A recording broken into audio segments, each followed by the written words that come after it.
Red tie number 3 அப்படின்னு சொல்லப்படக்கூடிய எரித்ரோசைன் அப்படிங்கிற ஒரு செயற்கை நிறமூட்டி அமெரிக்காவில் பேன் பண்ணியிருக்காங்க. அதாவது அமெரிக்காவினுடைய ஃபுட் அண்ட் ட்ரக் அட்மினிஸ்ட்ரேஷன் இந்த அனௌன்ஸ்மெண்ட்டை கொடுத்துருக்காங்க. அமெரிக்காவில் இருக்கக்கூடிய எல்லா ஃபுட் மேக்கிங் இண்டஸ்ட்ரீஸும் 2027க்குள்ளாகவே இந்த செயற்கை நிறமூட்டிகளை பயன்படுத்துறத கம்ப்ளீட்டாக அவாய்ட் பண்ணியிருக்கணும் அப்படிங்கிறத இவங்க வலியுறுத்தி இருக்காங்க. இது மட்டும் இல்ல, இந்த எரித்ரோசின் அப்படிங்கிற செயற்கை நிறமூட்டி மட்டும் இல்ல, மற்ற நிறமூட்டிகளை பயன்படுத்துறதா இருந்தாலும் அவங்க வார்னிங் லேபிள அந்த ப்ராடக்ட்ல பேஸ்ட் பண்ணியிருக்கணும் அப்படிங்கிறதையும் வலியுறுத்தி இருக்காங்க.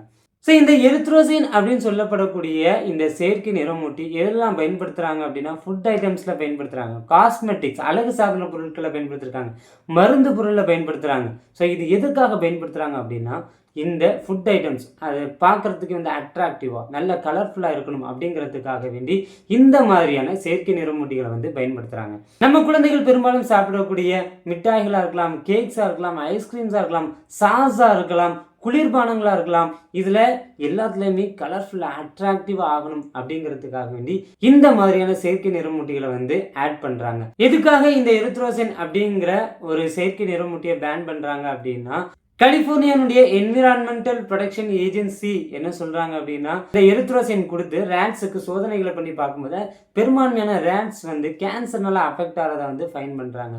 இந்த எரித்ரோசின் அதிகமாக குழந்தைகள்னால தான் உட்கொள்ளப்பட்டு இருக்கு. இந்த குழந்தைகளும் அதிகப்படியான கேன்சர்னால அஃபெக்ட் ஆயிடுவாங்க அப்படிங்கிறதையும் அவங்க ரிசர்ச் ரிப்போர்ட்ல சொல்லியிருக்காங்க. இது மட்டும் இல்லை, நிறைய சைக்காட்டிஸ்ட் என்ன சொல்றாங்க அப்படின்னா, இது குழந்தைகளுடைய பிஹேவியர்ல நிறைய சேஞ்சஸை கொண்டு வந்துடும். அவங்களுக்கு லேசினஸை கிரியேட் பண்ணும், இன்அட்டென்ஷன் கிரியேட் பண்ணும். சில குழந்தைகள் ஹைப்பர் ஆக்டிவா ஆயிடுவாங்க. ஸோ இந்த மாதிரியான பிரச்சனைகள்லாம் உருவாகும்.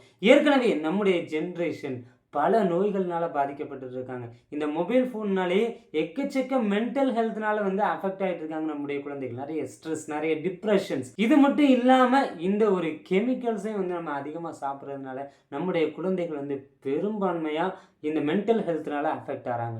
ரீசெண்டாக நம்ம தமிழ்நாட்டில் கூட பஞ்சு மிட்டாய் அப்படிங்கிறத பேன் பண்ணியிருந்தாங்க. அதில் ரோடமைன் பிபி அப்படிங்கிற செயற்கையான நிறமூட்டி பயன்படுத்தப்பட்டிருக்கு அப்படிங்கிறத ஃபைன் பண்ணுறாங்க. ஸோ இது முக்கியமாக குழந்தைகளினுடைய ஹெல்த்தை தான் பெரும்பான்மையை அஃபெக்ட் பண்ணுது அப்படிங்கிறத சொல்கிறாங்க.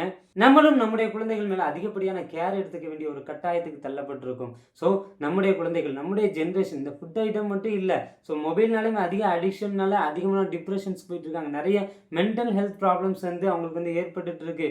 ஸோ அதிகப்படியாக நைட் டைமில் அதிகமான மொபைல் பார்க்கறதுனால டோப்பமைனை அப்போவே அதிகமான அளவு ரிலீஸ் பண்ணிட்டு காலையில் பார்த்தீங்க அப்படின்னா அவங்க ஸ்கூலுக்கு போனதுக்கப்புறம் நம்முடைய உடல் டோபமைன் அப்படிங்கிற ஒன்று ரிலீஸ் பண்ணாது. ஸோ அதனால் நம்முடைய குழந்தைகளுடைய உடல் ஆக்டிவாகவே இருக்காது. ஸோ இதனால் லேர்னிங் டிஃபிகல்ட்டிஸும் அவங்களுக்கு ஏற்படும்.